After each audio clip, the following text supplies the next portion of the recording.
The sky over São Paulo was clear that Saturday afternoon. The sun was shining brightly, making the hot asphalt and the shadows of the trees a relief for anyone passing by. It was one of those days when families walked through parks and friends met in cafes.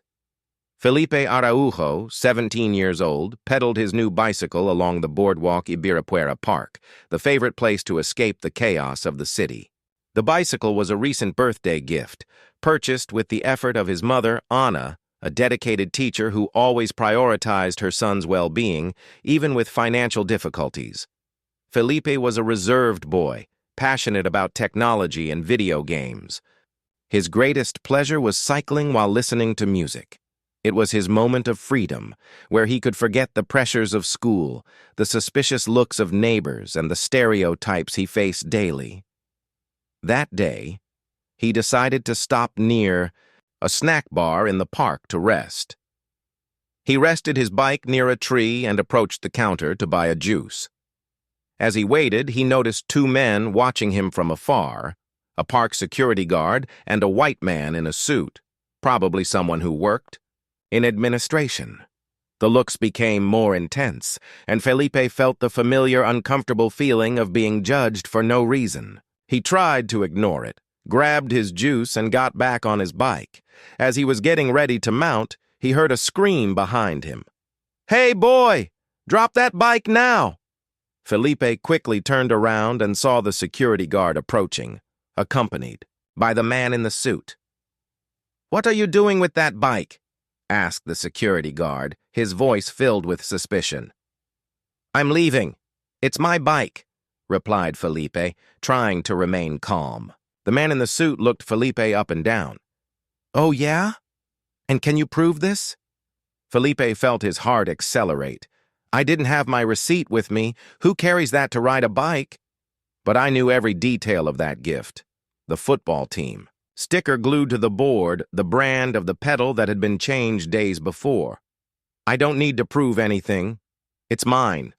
The security guard held his arm firmly. "We will resolve this with the park administration if it's not stolen. You can leave." Felipe's heart raced. The entire park seemed to watch that scene. People whispered, took photos, filmed. He was a thief in everyone's eyes. And at that moment, Felipe realized that no one was willing to take his word for it. The security guard held Felipe's arm firmly as he took him to the park administration. The people around them gave curious looks, some judgmental, others pitying. Felipe felt his eyes burning, but I wouldn't let the tears fall. The man in the suit, identified as Senor Gilberto, seemed more concerned with the park's image than with the truth. "We don't want any trouble, boy. If you haven't done anything wrong, there's no need to worry," he said as they walked. Felipe took a deep breath, trying to remain calm. But each step seemed to weigh more. They arrived at a small room in the administration, where there were surveillance cameras and a stony-faced receptionist. Before we get into this incredible story, don't forget to like this video and subscribe to the channel for more eye-opening stories that will leave you thinking. Now, let's begin. "Your name?" asked Gilberto, taking out a notepad. "Felipe Araujo." "How many years?" 17. The security guard crossed his arms, as if Felipe's presence there was sufficient proof of guilt. "We have reports of a young man stealing bicycles around here. Don't you fit the profile?" Felipe felt his blood boil. The profile was too obvious to ignore. Before he could respond, his cell phone vibrated in his pocket. It was his mother, Ana, calling. He answered quickly. "Mom, I'm in the park. I have a problem here." Ana's voice sounded worried. "What happened, son?" "They're saying I stole the bike. They want to take me to the police station." Ana promised to arrive as soon as possible. While waiting, Gilberto insisted that Felipe provide proof that the bike was his. "It's a gift, okay? My mother bought it for me. I don't carry a receipt to walk in the park." The security guard snorted impatiently. "And how do we know if you didn't get it from someone who's here now?" Felipe tried to argue, showing the personalized sticker of his football team, the brand, of the replaced pedals. But every word seemed to be ignored. For them, he was already wrong before he even tried to explain himself. Shortly afterwards, Anna arrived, panting and distressed. Upon seeing her, Felipe felt relieved, but also embarrassed. It was as if he needed her presence to prove he had some value. "What's going on here? That's my son," Anna exclaimed, her tone oscillating between indignation and despair. Gilberto tried to explain in a cold way, justifying that they needed to be sure. Anna demanded to speak to the park administration and threatened to call the press. "You have no right to humiliate my son like that. He is not a suspect." Felipe saw the suspicious looks from the employees. Even with Anna there, some seemed to think he was being protected by her. The tension increased. Felipe didn't know if it would end well or if he would end up taken to the police station as a suspect of something he never did. The administration room seemed smaller and smaller. Felipe felt the heavy gaze of everyone around him, as if it were a problem to be solved. The security guard walked away, whispering something to Gilberto, while Anna tried to understand how it had gotten so far. "Do you really think my son is a thief just because he has a good bike?" Anna questioned, her voice trembling with indignation. Gilberto, still with his cold tone, replied, "Madam, it's not a question of us finding anything. There are security protocols, and there are many cases of theft here." Felipe clenched his fists. This wasn't about protocols. It was about who he appeared to be in their eyes. A black boy, dressed in a simple hoodie, unable to hold anything of value without being questioned. At this moment, the administration door opened abruptly, and a girl hurriedly entered. His, a schoolmate of Felipe's, was visibly nervous. "What's going on here?" she asked, looking at Felipe and then at the adults. "I saw when they took you here. It is good too?" Felipe tried to respond, but Gilberto interrupted him. "We are checking ownership of the bike. It's standard procedure." Leah raised her eyebrow. "Standard? I always come here with my cousin and they never asked him anything. And look, he doesn't even use a lock on his bike." Leah's comment caused discomfort. The receptionist, who seemed indifferent, until then looked down. Gilberto tried to control the situation. "The point is that there have been recent reports of thefts." Leah did not remain silent. "But did anyone report Felipe? Or did they just think he shouldn't have a bike like that?" The silence hung, heavy. Anna looked at Leah, surprised by the girl's courage. Gilberto seemed to have no concrete answers. The security guard, previously firm, now seemed uncertain. It was then that one of the younger security guards, who was watching everything from a distance, decided to speak. "I saw when he arrived. He came straight from the park gate, alone. No one reported anything about theft until you approached him." The truth came out. They had no basis to suspect Felipe. Just the realization that he didn't look like someone who should have something of value. Gilberto, now visibly uncomfortable, looked at Anna and Felipe. "Ma'am, I think there was a misunderstanding. We can end this here." Anna took a deep breath, trying to control her anger and relief, but Felipe felt something different. This wasn't just a misunderstanding. It was something that was always there, waiting to happen. As they left the administration, still under curious eyes, Anna held Felipe's hand tightly. But he knew that this situation, it couldn't end like this, without consequences. The ride home was silent. Anna held the steering wheel tightly, her gaze fixed on the road, while Felipe watched the city pass by through the window. Your heart was still heavy, mixed, with anger, shame, and tiredness. Arriving home, Anna tried to start a conversation. "Son, I'm sorry about that. I should have arrived earlier." Felipe shook his head. "It wasn't your fault, Mom. This always happens." She sat next to him, her eyes teary. You shouldn't go through this. No one should. That night, while lying in his room, Felipe recalled every detail of what happened. The way he was judged, the way they doubted him without hesitation. He also remembered Leah, her courage to question. She had seen what was happening and chose not to remain silent. The next day, at school, Leah found him at break. "Hey, are you okay?" she asked with a look of genuine concern. Felipe sighed. "I don't know. It was all very wrong." Leah agreed and then made an unexpected suggestion. "We should do something about this. Don't let it pass." The idea seemed bold, but it made sense. Felipe was tired of just being a victim. Tired of ignoring the looks, the silent judgments. He wanted them to know that what happened was not a misunderstanding. Together, they began to plan. They approached the school's student government and proposed a meeting to talk about racism, discrimination, and stereotypes. They invited colleagues to share experiences. Some teachers were interested and offered support, suggesting taking the topic to the entire school. The meeting took place on the school playground, with more students than Felipe expected. During the conversation, he shared his account of what happened in the park. Other colleagues, black and peripheral, spoke about similar situations: unfair approaches in stores, suspicious looks in shopping mall corridors, veiled judgments. At the end, Felipe took a deep breath and said, "I always thought I had to keep quiet, that these things just happen.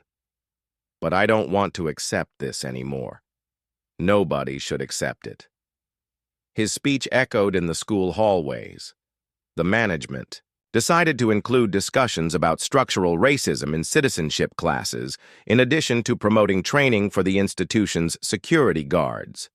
Felipe felt like his voice was finally heard.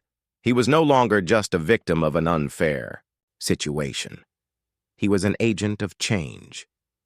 A few weeks after the school meeting, Felipe received an unexpected invitation. A group of parents and teachers he was organizing an event on diversity and citizenship for the entire school community, and they wanted him to talk about his experience. The news spread quickly. Some colleagues congratulated him, but there were also those who made veiled jokes. Comments like, "He's become a star now and wanting attention," appeared here and there. But Felipe tried not to get upset. He knew it was about more than him. It was about everyone who had ever been through something similar. On the day of the event, the auditorium was packed. Students, parents, teachers, and even some members of the park administration where it all happened were present. Felipe felt butterflies in his stomach, but when he saw Anna sitting in the front row next to Leah, he took a deep breath and prepared to speak. He told the story sincerely. He spoke about the feeling of being judged before even being heard, of being treated as guilty just for existing in a place where they didn't expect to see him. "When they accused me of stealing my own bike, it wasn't just about that moment. It was about all the times I was seen as someone who shouldn't be where I was." The auditorium remained silent. Anna discreetly wiped away some tears, while Leah smiled proudly. After his report, one of the park's security guards asked to speak. He was the youngest security guard, the same one who had defended Felipe in the administration. "I was there that day. At first, I thought it was just a protocol, but I later realized the weight of it. I understood that protocols are different when it comes to who we are and what we look like. I should have spoken sooner. I'm sorry." The apology took Felipe by surprise. For the first time, someone on the opposite side recognized their error. The event continued with other reports and debates, and the school director announced that the institution would partner with NGOs to promote awareness workshops on racism and discrimination. In addition, park administrators have committed to reviewing their security procedures, better training their employees to avoid prejudiced approaches. When the event ended, Felipe felt profound relief. For the first time, the feeling was not just of justice for him, but of real change. On the way out, Anna hugged him tightly.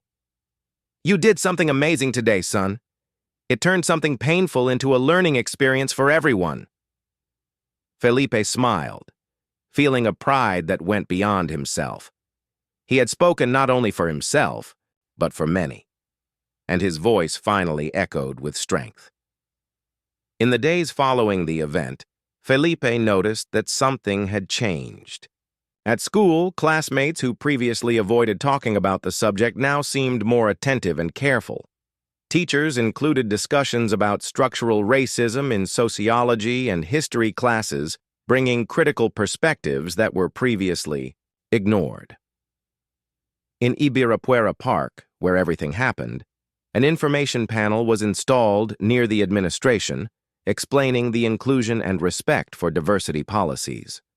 Felipe learned that the security guards underwent a series of training, and the approach would become more cautious and conscious. But the biggest change was within Felipe. He no longer carried that burden of silently accepting unfair situations. He felt capable of reacting, of transforming his pain into a voice.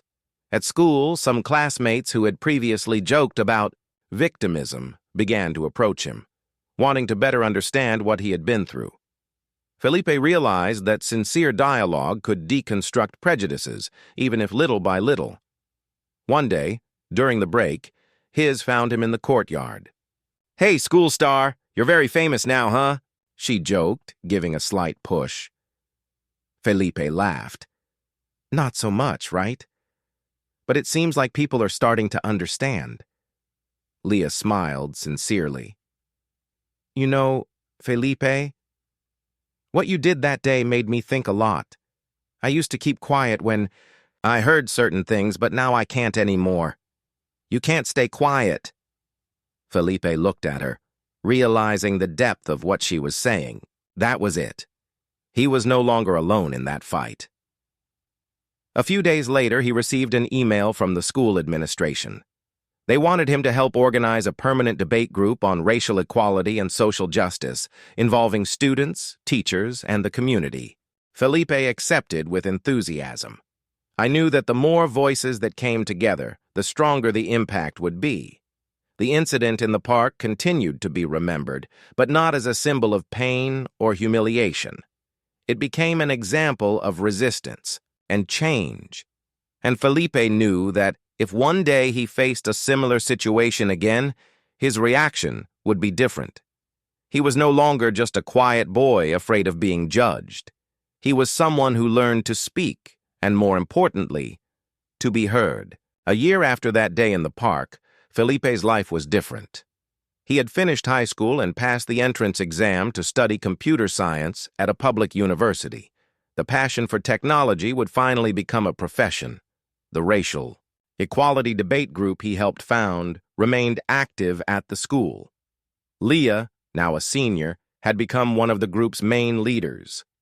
They organized lectures with activists, conversation circles with teachers, and even promoted campaigns against racism on the school's social networks. Felipe remained connected to the group, helping whenever possible, even after leaving school. I knew that the impact of those discussions extended beyond the walls of the institution. One day, during a visit to Ibirapuera Park, where it all began, Felipe decided to go through administration. The information panel was still there, more complete and updated, explaining anti-discrimination policies. He observed the security guards. There. They seemed more attentive, but without the accusing look he remembered so well. It was then that someone called him. It was the young security guard who, at the time, had the courage to speak the truth in the administration room. "Hey, you're Felipe, right?" Felipe smiled, surprised. "Yes, I am. All good?" The security guard extended his hand to shake him. "I remember what happened that day. It was a shock for all of us. But, you know, after that, a lot of things changed around here. We've had serious training, and I think we're doing a better job. I wanted to thank you for not remaining silent." Felipe felt a lump in his throat. It was rare to hear someone admit changes and be grateful for it. "It cost. I am happy to hear. I guess it's not just about that day, right? It's about every day." They exchanged a knowing smile before saying goodbye. Felipe continued on his way, pedaling along the bike path with the same bike as before, the one that was the trigger for something much bigger. As he pedaled, he realized that what started as an episode of injustice had turned into a fight for conscience and respect.